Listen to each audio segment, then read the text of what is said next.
और गब्बर सिंह टैक्स अगर कोई छत्तीसगढ़ में लेगा तो उसको या छत्तीसगढ़ से बाहर जाना पड़ेगा। तो जब से कोरोना का समय हुआ है बराबर चुनावी रैलियां होती हैं, लेकिन ट्रेनें बंद हैं और कहीं ना कहीं इससे गरीब और एक मध्यवर्गीय परिवार के ऊपर बोझ बढ़ रहा है। इन्होंने जाके अपने केंद्रीय मंत्री रेणुका सिंह जी को मना किया है। ये बहुत बड़ा इल्जाम लगा रहे हैं। मैं अभी चिरमिरी पे हूँ और मेरे साथ मनेन्द्रगढ़ विधायक विनय जायसवाल जी हैं। चलिए उनसे बात करते हैं। सर सबसे पहले आपका स्वागत है समाचार चैनल। जी बहुत बहुत धन्यवाद। सर जिस तरह से कल आपने एक इनिशिएटिव लिया था जिसमें कहीं ना कहीं गरीबों से उनके हक का पैसा लिया जा रहा था और आप खुद वहाँ पे गए, इसके बाद आपने निर्देश दिया पुलिस वालों को कि जैसे हक का पैसा जिनका जो मारा जाता है उनके साथ अन्याय ना हो, लेकिन इसके बाद भी अभी भी कहीं ना कहीं ऐसा भी हो रहा है सर ये।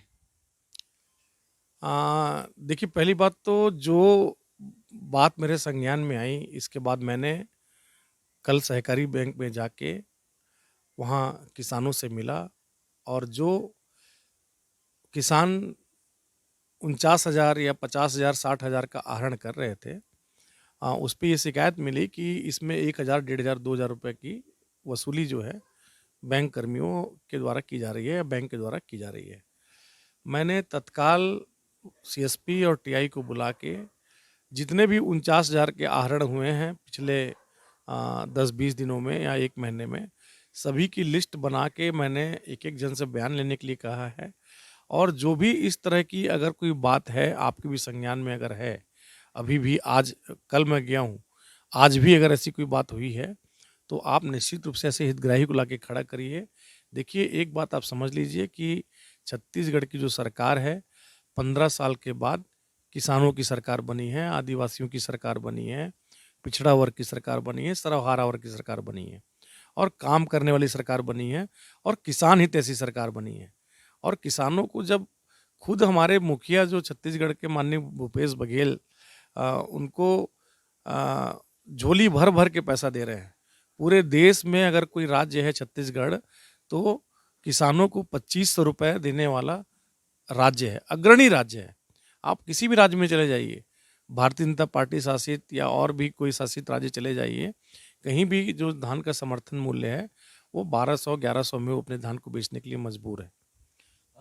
सर जहाँ तक आपको मुझे पता है कि आपको पता होगा कि एक स्टेट टैक्स होता है, सेंट्रल टैक्स होता है, लेकिन जो यहाँ के भ्रष्ट अधिकारी जो एक अलग टैक्स लेते हैं, तीसरा टैक्स शायद आपके संज्ञान में जो कल आया है वो टैक्स लेते हैं, ज़्यादा पैसा निकालने का टैक्स। अगर ऐसे अधिकारी और कोई ऐसा हितग्राही आता है और बताता है कि मेरे साथ ऐसा गलत हुआ है, कैसा एक्शन लेंगे सर?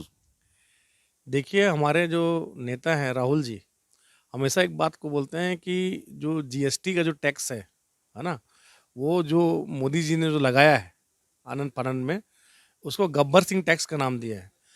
और गब्बर सिंह टैक्स अगर कोई छत्तीसगढ़ में लेगा तो उसको या छत्तीसगढ़ से बाहर जाना पड़ेगा। जैसा आप बोल रहे हैं गब्बर सिंह टैक्स तो हो गया, लेकिन गब्बर सिंह टैक्स के साथ में यहाँ पे एडिशनल टैक्स भी लिया जा रहा है। नहीं नहीं, कोई टैक्स नहीं है जी। अब कोई भ्रष्टाचार कर रहा है तो उसको टैक्स का नाम क्यों दे रहे हैं आप? मैंने बताया ना कि जो जीएसटी अभी जो मोदी जी ने लगाया है वो भी भ्रष्टाचार वाला ही है, गब्बर सिंह टैक्स ही है। लेकिन इस तरीके की जो टैक्स वाली जो बात है जो आप बोल रहे हैं, छत्तीसगढ़ में ये सब नहीं चलेगा। अच्छा सर मैंने देखा है कि आप कहीं ना कहीं गरीबों के लिए आवाज़ उठाते हैं। जैसे अभी जो ट्रेन की बात हुई है, ट्रेन जो रुकी हुई है, निश्चित रूप से वो हमारे गरीबों और एक मध्यवर्गीय परिवार के लिए रीढ़ की हड्डी होती है। लगभग 2 सालों से जब से कोरोना का समय हुआ है बराबर चुनावी रैलियां होती हैं, लेकिन ट्रेनें बंद हैं और कहीं ना कहीं इससे गरीब और एक मध्यवर्गीय परिवार के ऊपर बोझ बढ़ता है। क्या लगता है, आप आंदोलन किया, आपने यहाँ भी आंदोलन किया, चिरमिरी में किया, आप बिलासपुर जाके आंदोलन किए, ट्रेनें चालू होंगी या नहीं होंगी? देखिए 2 साल वैश्विक महामारी कोरोना की वजह से पूरा का पूरा न केवल हमारा देश प्रदेश हमारा क्षेत्र बल्कि पूरे विश्व में एक संकट की बात थी। लेकिन आज जब कोरोना का जो डेंजर है वो कम हो चुका है और तमाम चुनाव वाले राज्यों में सभी ट्रेनों को चालू कर दिया गया है, इसके बाद जिस तरह से केंद्र सरकार अड़ियल रवैया अपनाया हुआ है, और जबकि आप भी जानते हैं कि ये जो एरिया है ये पूरा माइनिंग एरिया है, यहाँ कोयले का बड़ा उत्खनन होता है, यहाँ पूरे देश के लोग रहते हैं, वो उत्कल वासी हों या फिर उत्तरांचल के लोग हों, पूर्वांचल के लोग हों, साउथ के लोग हों, सारे के सारे लोग यहाँ निवास करते हैं। इसके बाद इस तरह से ट्रेनों को बंद किया गया है। हमने 2 बार सांकेतिक हड़ताल किया, डीआरएम का जाके घेराव किया, इसके बाद भी इन्होंने कोई संज्ञान नहीं लिया है। यहाँ केंद्रीय मंत्री हैं, राज्य मंत्री हैं रेणुका सिंह जी, जो इस संभाग का नेतृत्व करती हैं, इनके संज्ञान में हमने बात को लाया।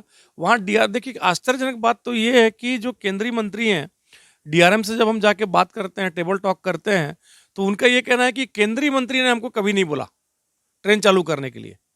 और इसमें एक बात हमारे संज्ञान में और आई है कि भारतीय जनता पार्टी के जो यहाँ के नेता हैं, जो इस संभाग के जो लीडर हैं, इस क्षेत्र के जो लीडर हैं, इस विधानसभा के जो लीडर हैं, इन्होंने जाके अपने केंद्रीय मंत्री रेणुका सिंह जी को मना किया है। ये बहुत बड़ा दुर्भाग्य है। बहुत बड़ा इल्जाम लगा रहे हैं आप। हाँ, मैं बहुत एकदम आपके चैनल के माध्यम से लगा रहा हूँ। डीआरएम ने साक्षात कहा, मेरे पास रिकॉर्डिंग है कि केंद्रीय मंत्री ने ट्रेनों के बारे में कोई भी बात नहीं की है। ये डीआरएम जो सक्षम अधिकारी हैं, उनका मेरे पास रिकॉर्डेड बयान है। इसलिए मैं ये आरोप लगा रहा हूँ। पहले तो मैं इस आरोप में विश्वास नहीं कर रहा था, लेकिन ये आरोप पुख्ता हो गया है कि रेणुका सिंह जो राज्य मंत्री हैं, कैबिनेट में मंत्री हैं, उन्होंने यहाँ के नेताओं के बोलने से कि कांग्रेस को इसका बेनिफिट मिलेगा, गरीबों के ट्रेन को चालू होने से कांग्रेस को इसका बेनिफिट मिलेगा।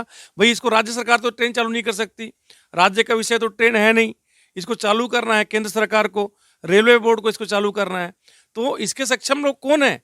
भाई, यहाँ की संभाग की माननीय मंत्री हैं रेणुका सिंह जी, और वो अगर इस तरीके से गैर जिम्मेदाराना तरीके से कि कांग्रेस को लाभ मिलेगा, अगर ट्रेन में अपना राजनीति खोज रही हैं, तो इससे बड़ा दुर्भाग्य और क्या होगा बताइए। एक केंद्रीय मंत्री होके आप यहाँ कांग्रेस को बेनिफिट मिले, भाई कांग्रेस को बेनिफिट कैसे मिलेगा? ट्रेन आपका है। अरे जिस दिन आप ट्रेन चालू कर देंगे, उस दिन आपका हम तस्वीर लगा के हम आपका हवन करेंगे, पूजा पाठ करेंगे। ये बात मैं बोलना चाहता हूँ। चलिए, आपने देखा कि अगर ट्रेनें चालू हो जाती हैं तो हम आपका सम्मान करेंगे, आपकी इज्जत करेंगे और आपकी बातों को मानेंगे भी। कहीं न कहीं आज मैं यहाँ पे बैठा हुआ हूँ और मैंने बोला कि जिस तरह से जो यहाँ के विधायक हैं, जिस तरह से वो गरीबों की आवाज़ को उठा रहे हैं, कभी ट्रेन के मुद्दे पे उठाते हैं, तो कभी जो यहाँ पे एक अलग से जो टैक्स यहाँ के भ्रष्ट अधिकारी ले रहे हैं, उस मुद्दे पे उठाते हैं। तो कहीं न कहीं कुछ लोगों को लगेगा कि मैं इनकी बड़ाई कर रहा हूँ, बट एक पत्रकार का काम निष्पक्ष रूप से सच्चाई को दिखाना है। और कहीं न कहीं आपने भी देखा होगा, मेरे जितने भी दर्शक हैं सब जानते हैं कि हमने कितनी बार और कहाँ-कहाँ पे जाके ट्रेनों के बारों पे और ये गरीबों के साथ जो अन्याय हो रहा है, उसके लिए आवाज़ उठाई है। इस मुद्दों को बार-बार अपने चैनल के माध्यम से लोग विधायकों के पास भी रखा है, इसके साथ-साथ में जो भी मंत्री यहाँ पे उनके सामने भी रखते हैं। चलिए, आपको हमारी बातें कैसे लगी, कमेंट करके ज़रूर बताइएगा। कैमरामैन अखिल के साथ मैं सुनील शर्मा। जय हिंद।